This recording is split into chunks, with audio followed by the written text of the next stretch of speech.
I'm going to call this meeting of the East Gloucester Veterans Memorial School Building Committee to order. This meeting is recorded by video and audio. Whoops, can't see anymore. Sorry. I was reading something.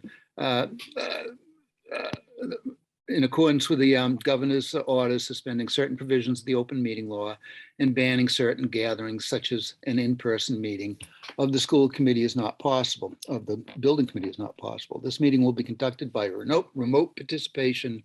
The public may not physically attend this meeting, but every effort will be made to allow the public to view and listen to the meeting in real time and participate when necessary.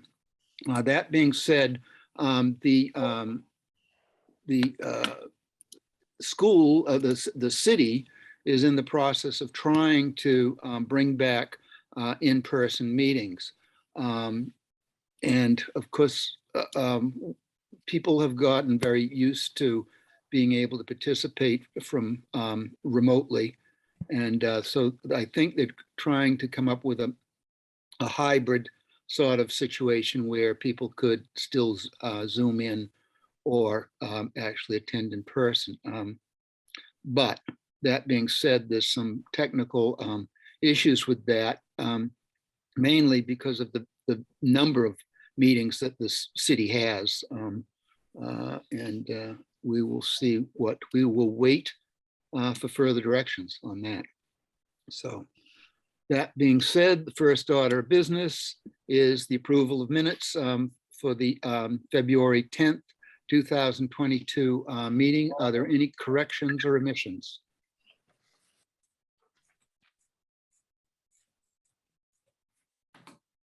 Okay, seeing none, I will make a motion that we approve the meeting minutes of February 22nd as February 10th as presented. Second. So move. Second. Okay. Yash, can we have a roll call vote, please? So, good evening, everybody. Good evening. Yes. Jonathan Pope, Yes. thank you. Ben Lemus, Present. thank you. Richard Safar, Yes. Present. Both. thank you. Greg Kadat-Matori, Not here. okay. Kathy Clancy, Yes. thank you. Donna Compton, Is no longer here. okay. John Dunn, Yes. thank you. Gary Frisch, Yes. thank you. Matthew Fosco, Yes. thank you. Grant Harris, Yes.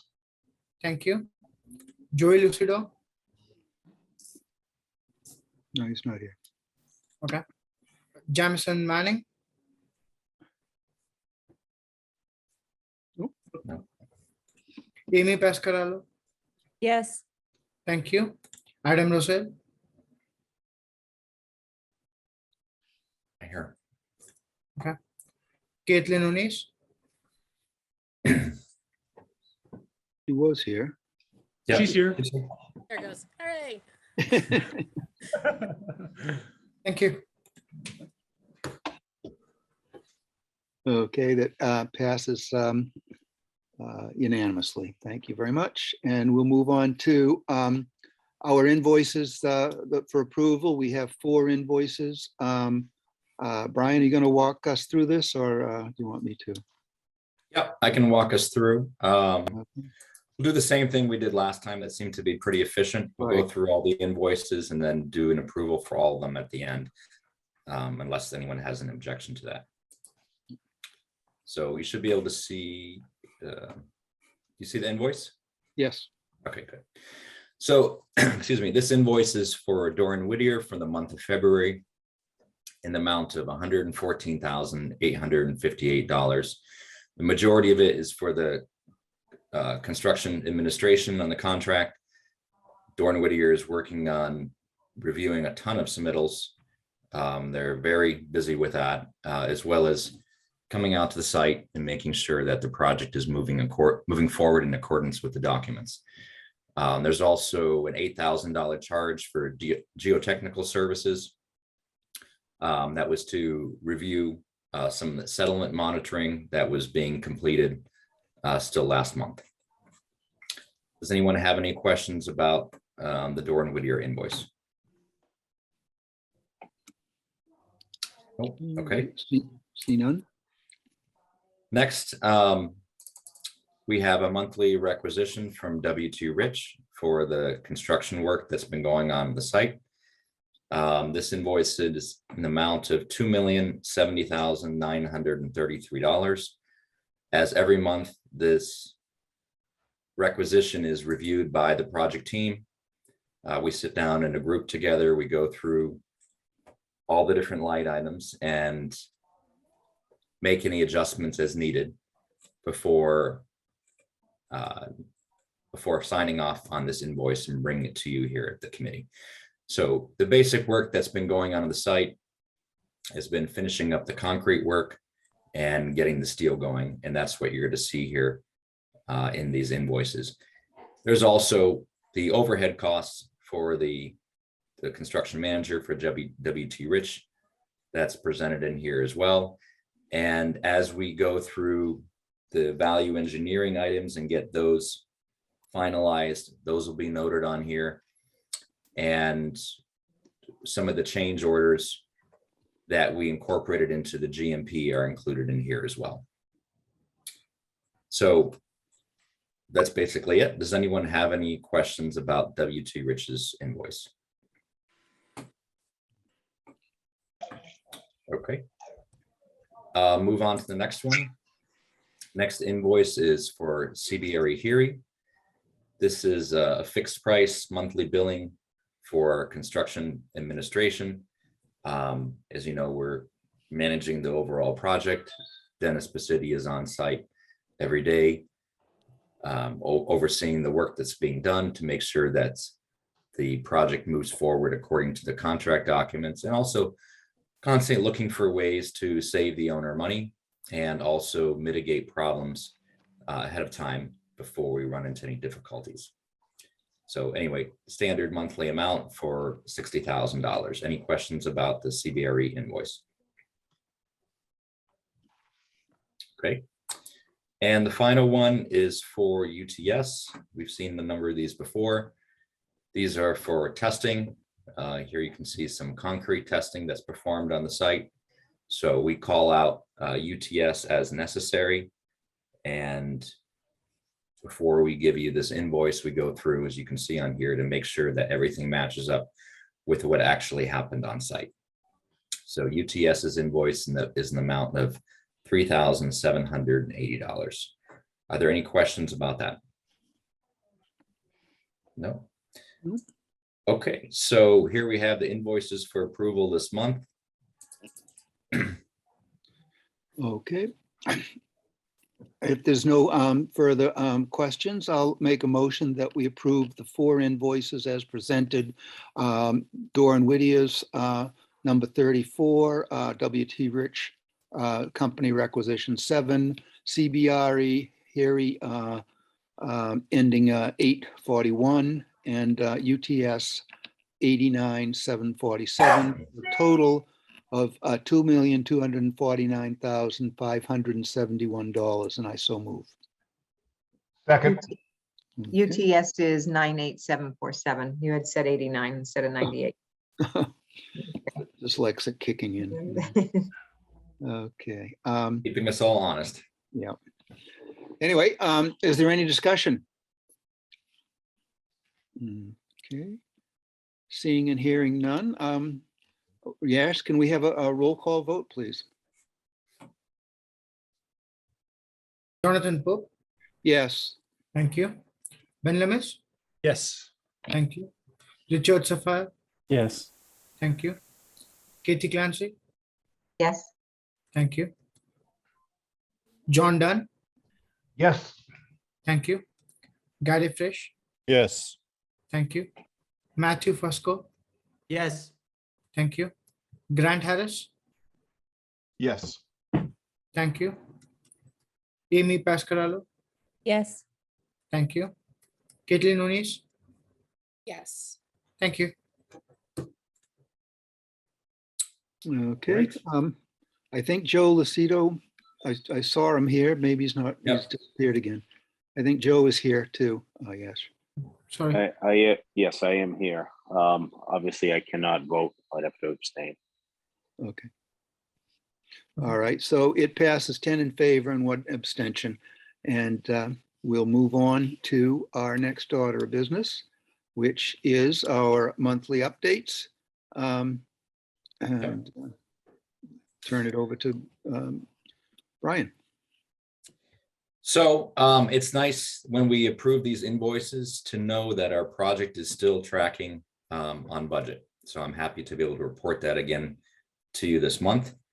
As you recall from last month, we authorized the GMP, that's the guaranteed maximum price contract on the job. That was set within the available budget at just under $52 million. With that, we also included the entire athletic surfacing that was added back in there.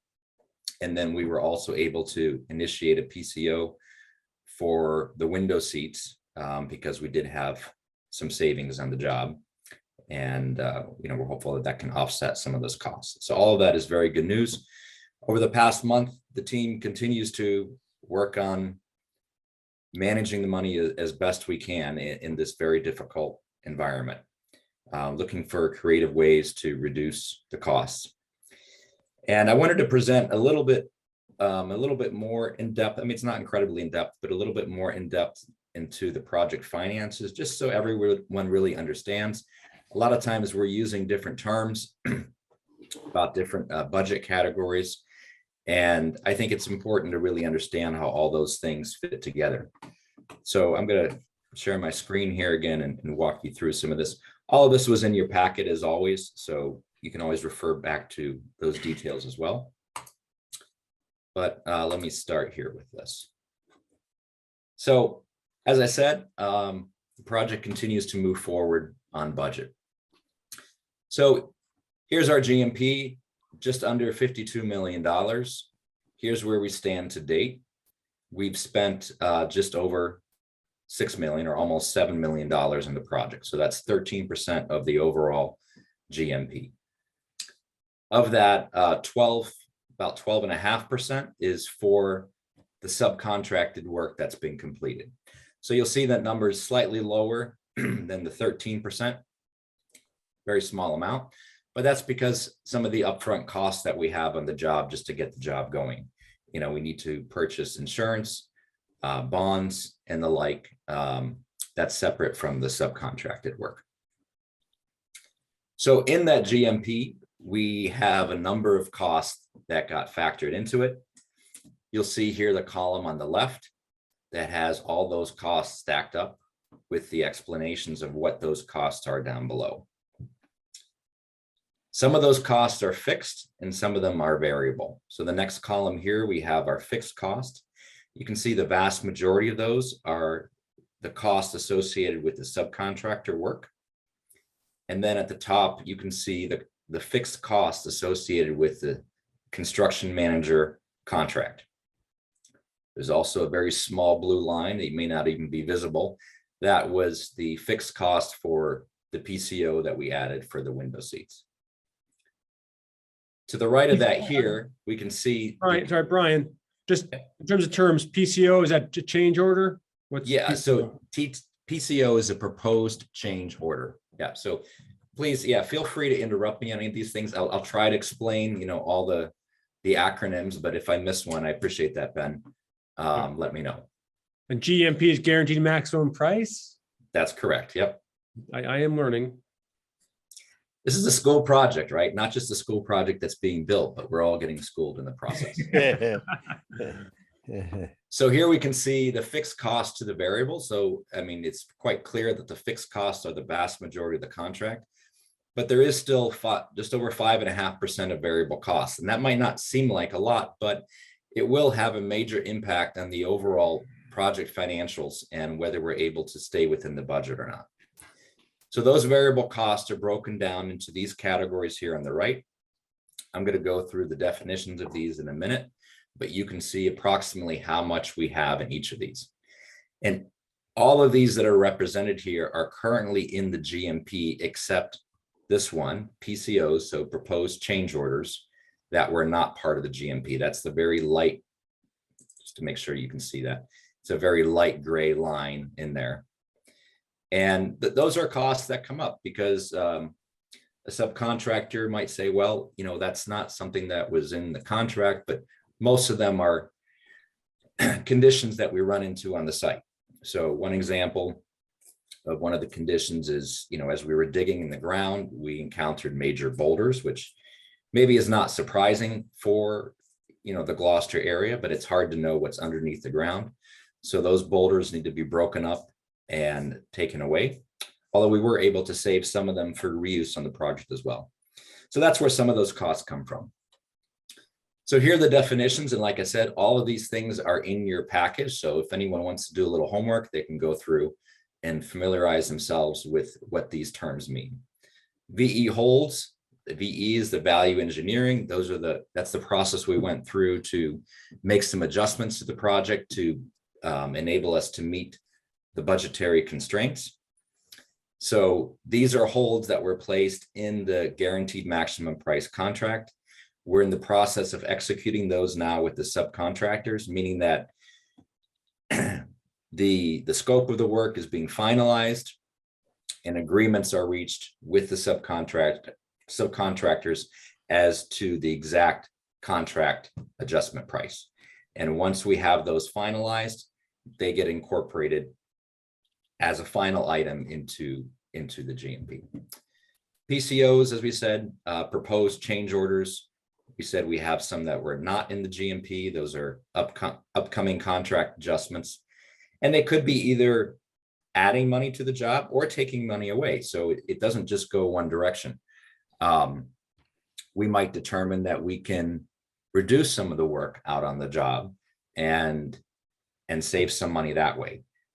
Recently, we were just going over some of the items in the owner's trailer and seeing if we can, you know, save some money there. It's just an example of one of those things. So, you know, like I said, it can go both ways. We have the Excuse me, Brian, just I have to ask, what's the ratio of increase to decrease? Well, generally, yes. Generally, the costs go up on the job, not down. You know, I have not worked on a project yet where the overall project costs ended up less than what was expected. But the reason that the costs going down are important is because they offset those other cost increases. Exactly. Yep. Okay. I just had to ask. Yeah. So, okay, so we talked about the proposed change orders. We have three more categories here, the GMP contingency. So we've talked about that in the past. That's also called the CM contingency, construction manager contingency. So that's a bucket of funds that's used to facilitate the buyout of the contracts. When the GMP is issued, not all the contracts are finalized. So in the end, through negotiation, the price might be higher or lower than what you anticipate ahead of the time. Any of those unused funds at the end of the job are returned to the owner. So any cost savings that we can secure now, even though they won't change the GMP value, any leftover money will be returned to the owner at the end of the job. So when we review these LORs, which are the letters of recommendation, which are basically outlining the contract that's going to be issued to the subcontractor. So any cost savings there are definitely of value, even though they don't change the guaranteed maximum price contract at this stage. Final two categories, GR allowances, again, another acronym. GR stands for general requirements. So those are the items on the site that the construction manager needs to pay for in order to do the work.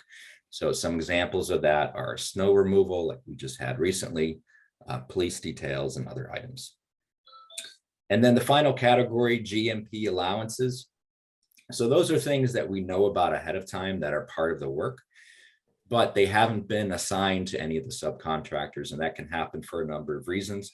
It might be that it's in the best interest of the project for the CM maybe to purchase some of the materials or to decide who to award the work on a later date based on coordination and things like that. So anyway, I just wanted to make sure that you have this. Now you also have this, going forward. So if you're ever wondering, well, what was that, category? What does that represent? Now you have the definitions. Are there any questions so far before I move on? Okay. So with those variable expenses, here's where we stand to date. So the lighter green shades, that's the amount of money that we have in that bucket. And then the darker green are what has been expended to date. So you can see here the value engineering holds. Looks like I'm missing an E here. So those are all the quantified items that we put in to help offset the increased market prices and deliver the project at the budget. So we've identified all those, but so far they haven't been finalized. Like I said, it takes a while. We continue to issue more every week, but eventually that will all become a dark green number. And you can see those are the credits.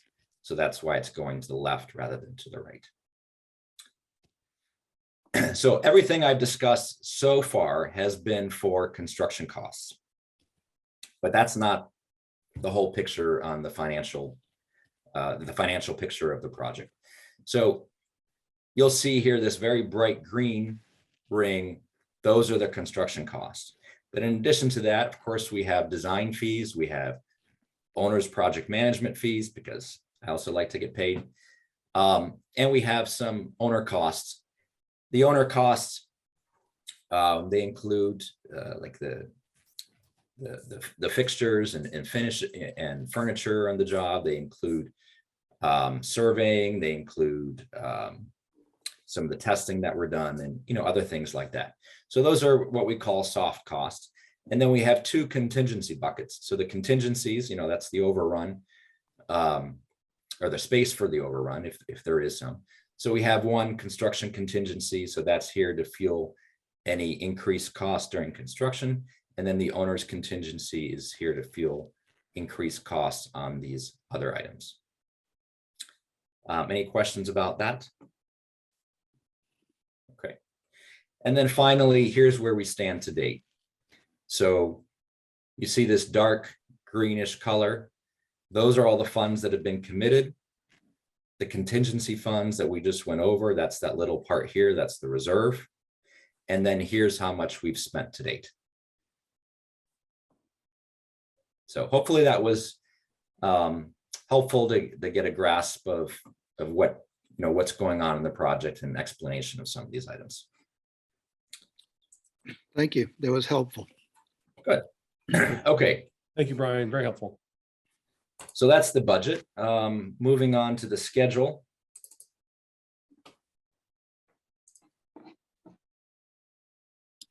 So the schedule, this is, our monthly OPM schedule, milestone schedule.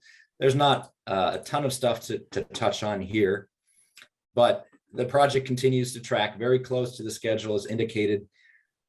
Last month, we did have a little delays with some of the structural submittal reviews, but we are very confident that we can mitigate those, and we hope to be fully mitigated by next month.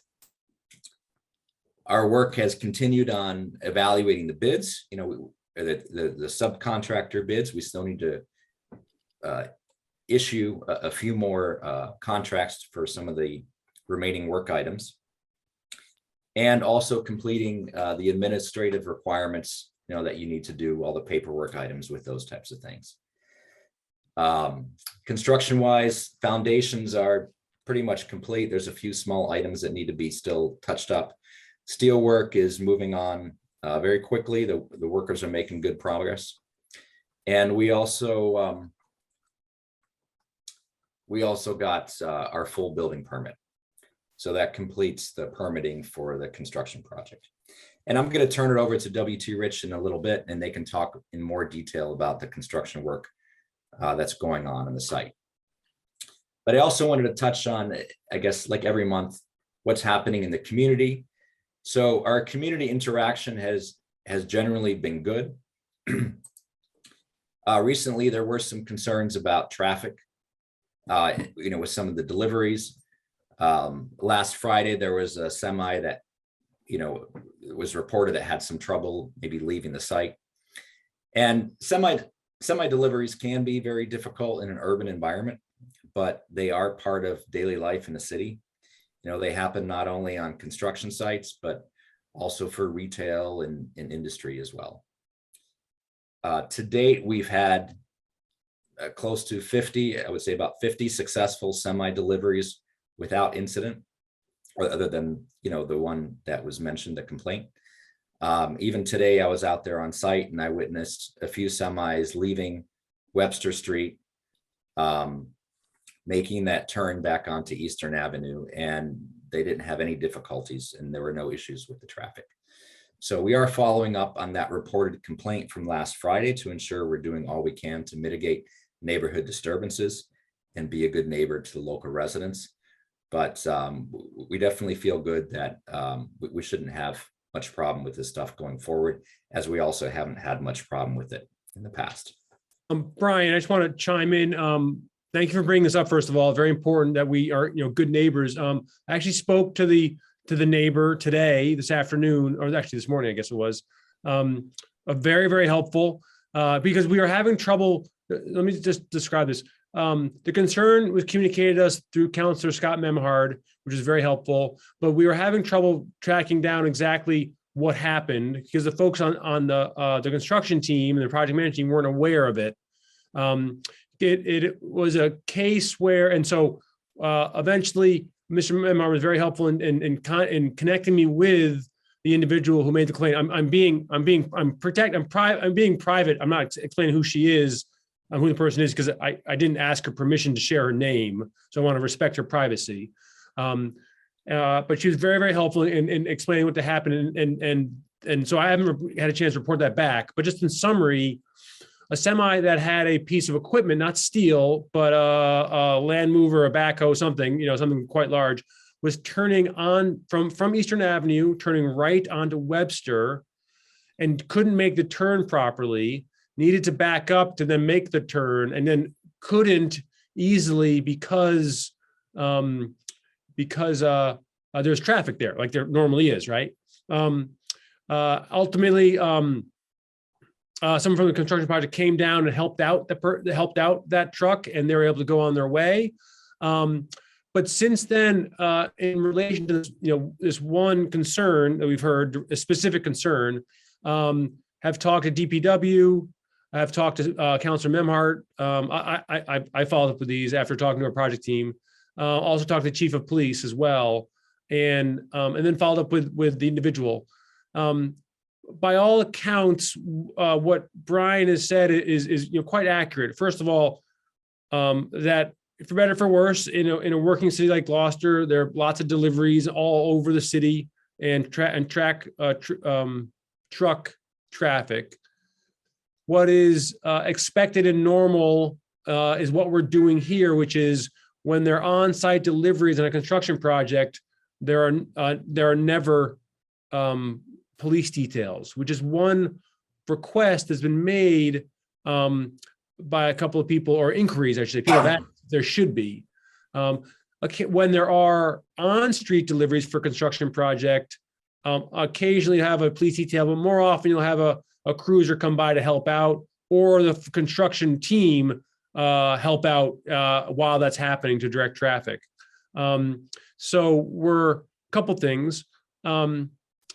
In those discussions with the project team and others, we've decided to do a few things. One, add construction zone signs in a variety of places around the site, on the roads. We're looking into that, and we'll do that. Then also want to make sure that in terms of Brian and the team, also want to discuss with you at some point, how can we make sure when we know deliveries are coming, that somebody's there down at that turn, essentially ready to help out if necessary. That is a difficult turn to navigate for some trucks. The individual who I was talking to before I shared any suggestions with her, she came up with both those suggestions. So very much on the same page of just needing somebody from the construction site to help this sort of thing out, not a police detail. folks understand police details are costly. They're not warranted in these situations for what's happening at our site, but just want to work through with the team, after this meeting, just to make sure we can put a couple of things in place, which I think are reasonable and will help in those, few cases where a driver needs some support. John, I see you have your hand raised. Yeah, I guess I would like to be part of that discussion. Police details are costly because there's, minimum hours involved. So, we do want to be careful. We do want to also, address the issues of the folks in the neighborhood as well as the safety on the street. But police details are probably not the best way to go for this. But we can talk a little bit more, over the next couple of days about, any issues that may come up. No, John, just to be clear, what we were in terms of talking to DPW, police chief, as well as the neighbor as well, all agree that police details are not necessary. Okay, good. All right. Yeah, Thank you. just that some support from the construction, from folks on site to come down, to help out when necessary, expecting a delivery, knowing it's on its way, and then to be there if necessary to help direct them. So that's very clear by all accounts that police details aren't necessary and don't actually happen in cases like this where folks are unloading on site. Right, and that's fine. I mean, I would be happy to bring my red Kia down from City Hall and put my blinkers on and just hold up traffic. And that would be a lot cheaper. Sign them up. Yeah, well, and also, as we discussed, we've had, like I said, I think the last time I counted was last week. So really, it's probably well over 50 deliveries, semis there to the site. So it's not a common thing, and those things can happen in traffic with any driver. Any driver can make a turn a little wrong and get into a pickle. But obviously, if you have a larger vehicle like a semi, it creates a little more disturbance than a small passenger vehicle. Yeah. So, great. Okay. So like I said, I was going to turn it over to WT Rich to talk about the construction activities. So let me do that here. I'm going to pull up presentation. Okay, and zoom in.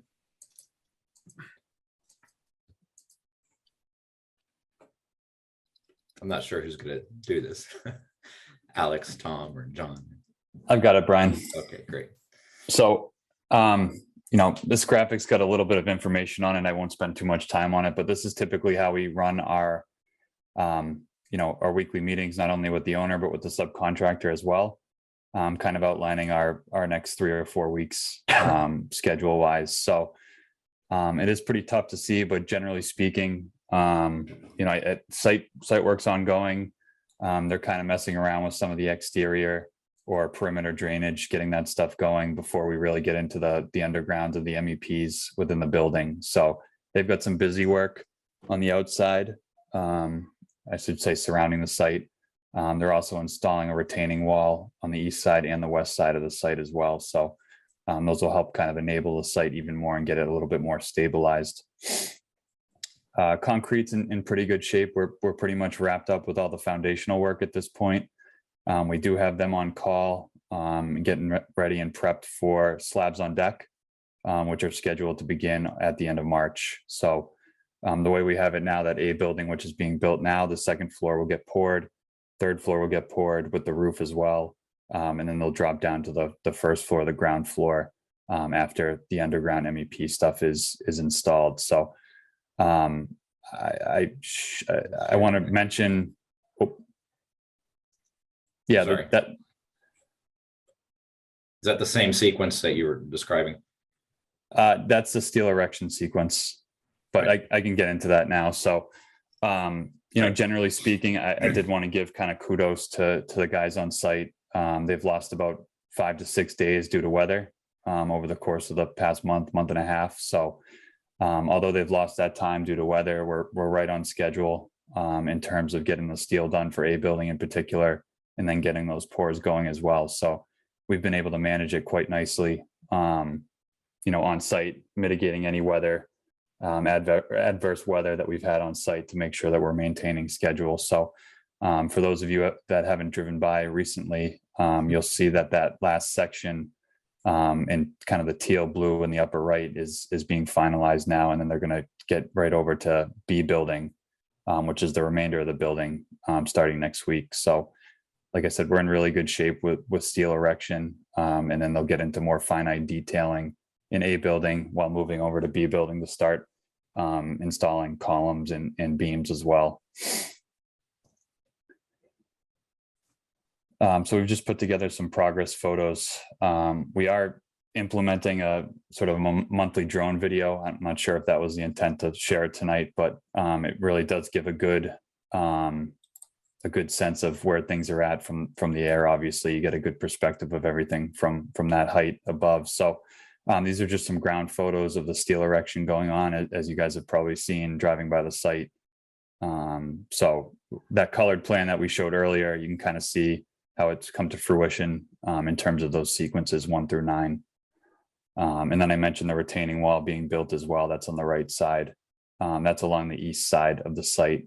It's a pretty large retaining wall, but like I mentioned, it's helping to raise the grade, getting a little bit more of that dip out of there from the previous site, and making sure that parking area is stabilized along the eastern side of the site. Just some more steel erection right now. It's steel for the most part.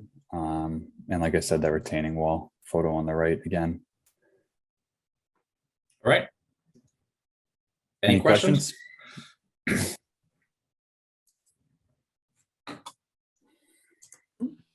All right. Thank you. So moving on. The next thing is I wanted to go over the LOR. So letters of recommendation. So at the last meeting, we approved the OPM to execute the letters of recommendations with the construction manager to keep the job moving forward expeditiously. And I told you that I would review the executed LORs with you so that you were aware what had been awarded. So I just wanted to run through that quickly. Let me pull that up here.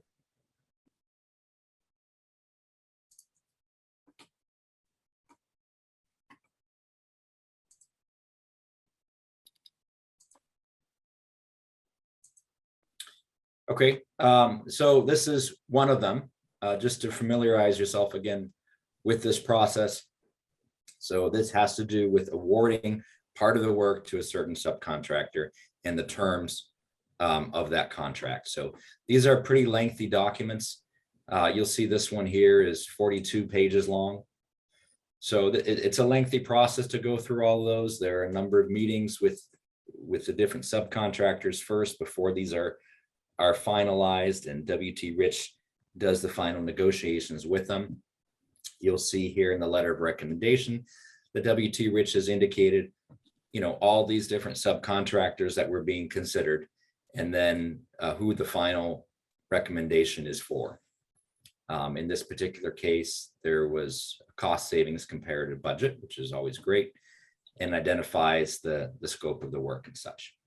So I won't go through all of this with you, but I wanted to provide you at least with a summary on it. So if we look here, excuse me. So since our meeting last month, we've completed 5 of these awards. I'm sorry, 4 of these awards. Elevator, gymnasium equipment and bleachers, signage, and specialties. The specialties are a number of things, including like equipment for the bathrooms and things like that. So on the left, we have the budget amount and then what the LOR amount was, and then the variance to that. But what I want to focus on is the amount to the GMP, because that's really kind of where we are at this stage in the project. So the first 2, the elevator and the gymnasium, they came in right as, right at the amount that we were expecting. So there's no variance for those. But the signage and the specialty packages, the final numbers ended up coming under what we had in the GMP. So we were very happy with that. We have a significant amount of savings that we incurred with this next round of buyouts. So you can see it's $93,000. $93,000. So as mentioned before, that doesn't change the GMP value right now. However, those funds are available for using on the project and offsetting other costs. And, if things go well, we might be able to use them as we have before to buy back some of those items that we had to eliminate from the job if desired. And if not, then that money would go back to the city at the end of the job. Coming up next, we have, I guess, 6 more that need to be awarded. So you can just see what those are down here: window shades, theatrical stuff, athletic surfacing, playground fencing, and landscaping.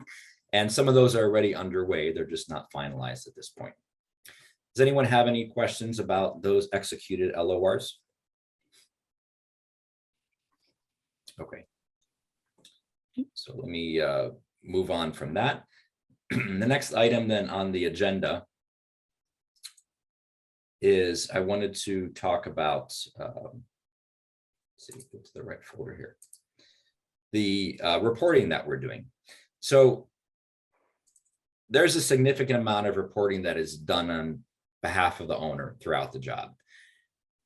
During the design phase, we issue MSBA submissions at each major design stage of the project. I mean, we've reviewed those with you in the past, kind of detailing what's included with those and gave you some examples. Those are pretty substantial reports because they comprise a lot of information and over a long period of time. But to give you a sense of the reports that are being prepared during construction, I wanted to take a few minutes to share some of them with you. So I'm just going to go through these quickly, but so here's a field report. So Dennis Pacitti is our on-site representation. Each day he's looking at what the conditions are on the job. So documenting everything from weather conditions, which are an important factor, obviously, in construction, and something that can play an impact if there's a claim later on in the job. Identifying who's on site, how many people are there, what kind of equipment is on site, and who's doing what. So it's kind of, gives all the major details of the project and then provides some photo documentation to back that up. There are some additional details that are provided relative to what's happening on a particular day, but this is the overall kind of summary of what's been going on, which is helpful. The next one here, you can see a monthly construction report that WT Rich put together. So they provide this each month.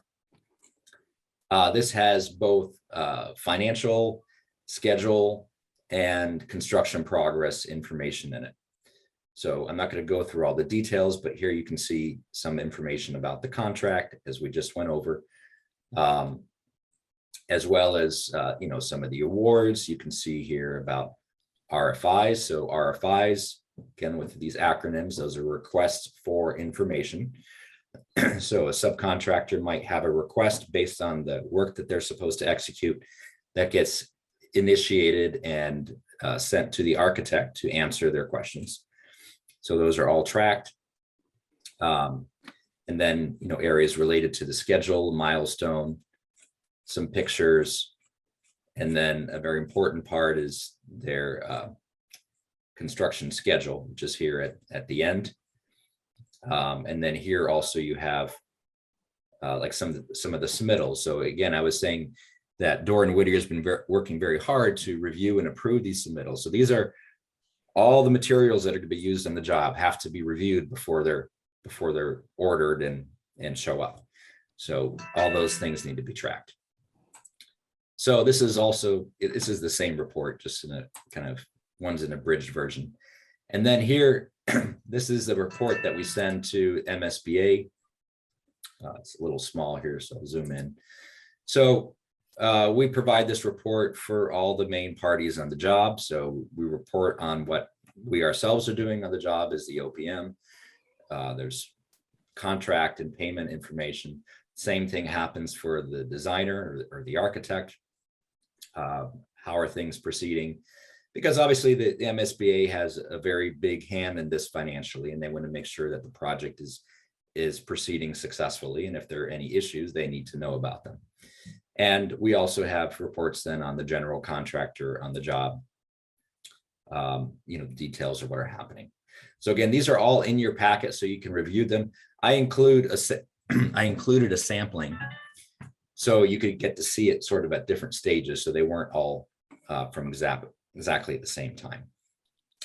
And recently we've been talking with some members of the working group about putting together a new weekly report. Let me take this away here. And also, possibly updating some of the monthly information that we have. We wanted to do that to improve communication, access, and flow. So we're going to be working with the working group on some of those updates, but I also wanted to see if anyone had any particular requests for, a certain piece of information that they would like to see. And I don't know if you've had a chance to review all those reports that were in your package previously. If not, that's fine. But I just thought I would open it up at least to see if anyone did have any comments that they would like to add to that section. There's a lot of information that's already being imported, but yeah, just in case. So I guess from my point of view, number one, I think the project is going along very, very well, and thank you for all involved. And there probably is always going to be some question from the public as to who's doing what and why does this cost as much as it does. And I think, what many people don't recognize is the amount of reporting that you folks have to do back and forth to each other, to the owner, to the MSBA. And somebody has to be doing that in the background. So I don't know whether, putting some of this information out there to the public to say, this, for example, is what a monthly or quarterly report looks like. And obviously there is some cost to put that together. I'll just kind of throw that out there as a question to everybody. Yeah, thanks, John. Yeah, that's why I wanted to share some of this information here, because when we were talking with the working group, unfortunately, I don't remember who made the comment, but just that people might not be aware of all these different things, and I think that's very true. So we wanted to share that with the group and with the public at large, that is also able to attend these meetings and see the recordings as well if they hadn't. So yeah, there is a lot of reporting, especially with the submittals. That's a big thing now. I mean, it's the architect is really inundated with paperwork. I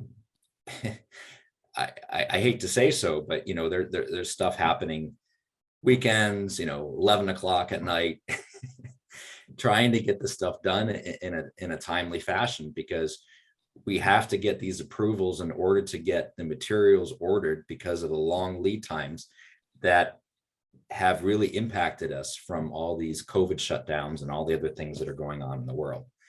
So we're trying to stay ahead of it. It's not easy, but the team is doing a good job on that. Anything else before I move on to our final agenda item? No, I don't see anything. Thank you, Brian. That was very helpful. One last thing, sorry, Jonathan and Brian, just my ongoing refrain, and then you references of first of all, let me echo John Dunn's remarks of the documentation is thorough and impressive on so many levels. Really so important. The MSBA exists because of long-standing issues and concerns around the Commonwealth, around public building projects and matters related to them. And so that those checks and balances and reporting are, a way that all of us assure citizens and taxpayers that their money is being used well to create high quality projects. And it's something that, while it's onerous for all of us in many ways, especially the project team, it leads to a level of competence, quality, and assurance that is really necessary. So hugely important work, and I appreciate all of that. The one thing I'll just, separate from all of that, in terms of reporting, something that's actually much easier, and you and I, we've been talking about it, but just,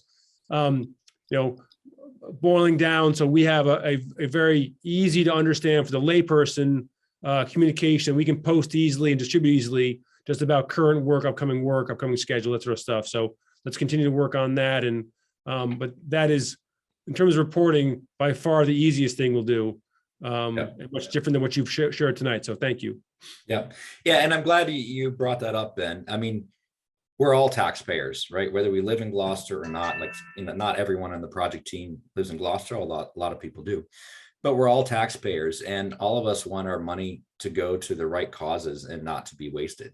And as you pointed out, that's why the MSBA was created, because they wanted to make sure that the schools are getting the money that they need, and then that money is being spent wisely, because that wasn't always the case. The Commonwealth of Massachusetts has had problems in the past with money, related to construction that's going in the wrong pockets, and that's not good for anybody. So that there is a lot of reporting that goes into it, and we're happy to do it as part of the job and help everyone, as a team to make sure we have a good product that's funded in the right way. And Jonathan Pope, do you think there's some value in putting a couple as samples of some of this on our project website? I think so. I think it's very, I don't know who'll be able to wade through it, but if it's there, at least we can point to it and say, look at this. Yeah. But I'd just like to reiterate, I've been around long enough that I was involved in some of those a project that was done before MSBA and in this city, and the difference between what we are short of in this project, as well as when West Parish was built, compared to the projects prior to that, were very of questionable quality and practice, and the documentation was very poor, and this is the additional costs to have all of these reports done is our guarantee that we're going to get a quality product and not have problems down the road, and it's well worth it. All right, thanks, Jonathan. John, I also think that given the resources and the work that the MSBA does in terms of standardized ways, vetting of different providers, right? All those things add value that each community does not have to do on their own, which I think adds, it kind of offsets. The reporting is important for multiple reasons, but the MSBA also brings their support and their knowledge to keep more people accountable and to share, what should a contract have in it, right? I mean, those are things that if a community did not have enough staff or people in positions, they probably got in trouble trying to recreate the wheel. So thankfully, every community doesn't have to recreate every wheel, every project. So they are great in many ways. Very true. Okay, the last item on the agenda, something kind of exciting. We talked about the steel going up. And there's a tradition in building steel buildings to have what's called a topping off ceremony. These were used on steel skyscrapers in the past. I believe that's where it originated. But since then, it's kind of moved to other notable steel structures, even smaller ones, such as a public school. So we have one of those that's going to be coming up. Just to give you a quick idea of what that really means, a topping off ceremony.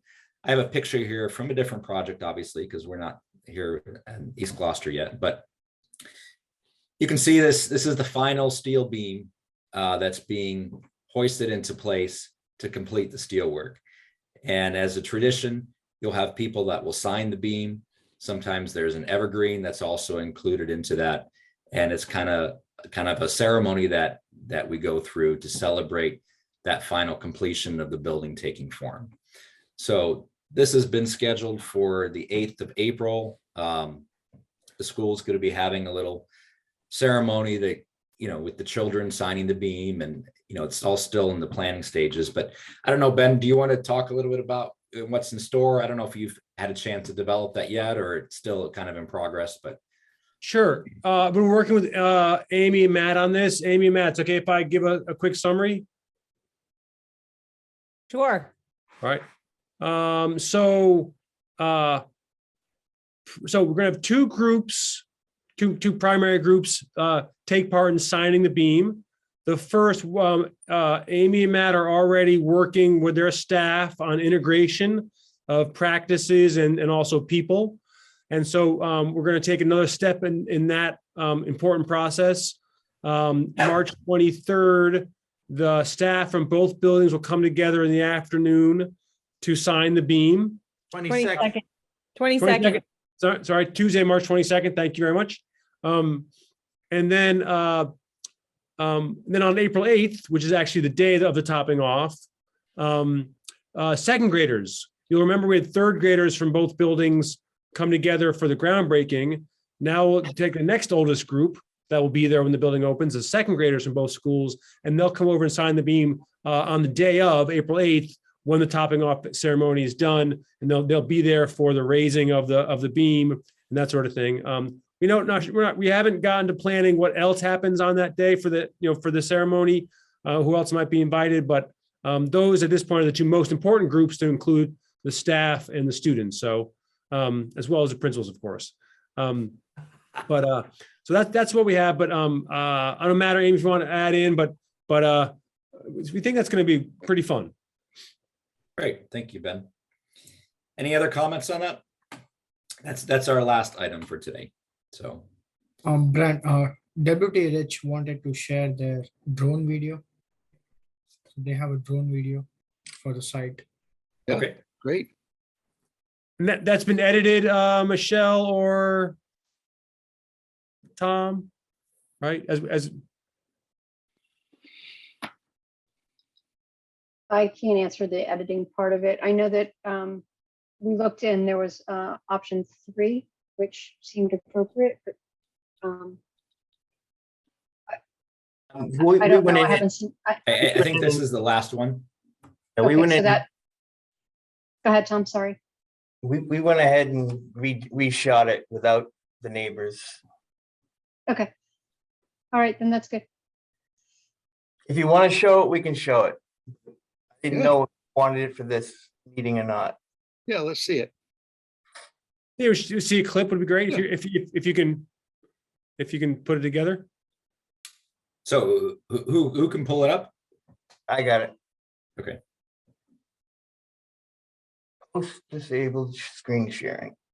You gotta enable screen sharing, Brian. Yeah, I don't think, but Maria can do that. Or no, wait, maybe I can do that. Okay.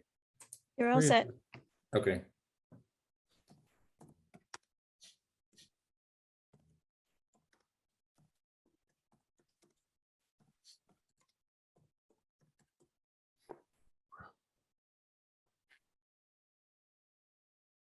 Hopefully no one's afraid of heights. So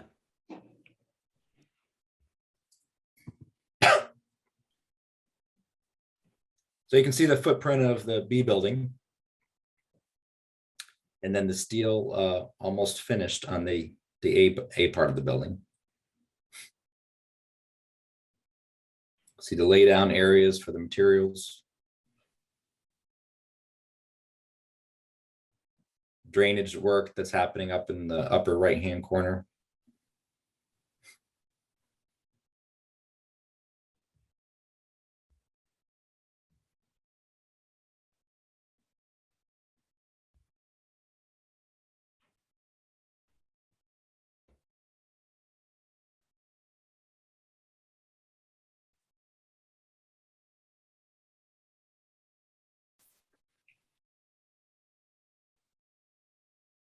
How's that? Great. Can we get links to that to share that with our families? Ben has it. All right. All right, that's all I have. Thank you, Okay. Tom. Is there any Any other business before we adjourn? Thank you for the video. That's exciting. Okay. We are going to be in the process of updating the roster of members of the committee. So I actually had a question for Katie, if she's still here. You are now a veterans parent and no longer an East Gloucester parent? Yep. Okay, so that covers that for us. Okay. Thank you very much. And it won't could be we have after fifth grade gets out, so a- I have to end my time, but All right. Well, do we have a motion to adjourn? So moved? Second. Okay. Yes, can we have a roll call vote? Sure. Jonathan Pope, Yes. thank you. Ben Lemus, Yes. thank you. Richard Safar, Yes. thank you. Kathy Clancy, Yes. thank you. John Dunn, Yes, and thank you all. thank you. Gary Frisch, Yes. thank you. Matthew Fusco, Yes. thank you. Grant Harris, Yes. thank you. Amy Pascarello, Yes. thank you. Joey Lucido, I think he's gone. Caitlin Nunes, yes. thank you. Okay.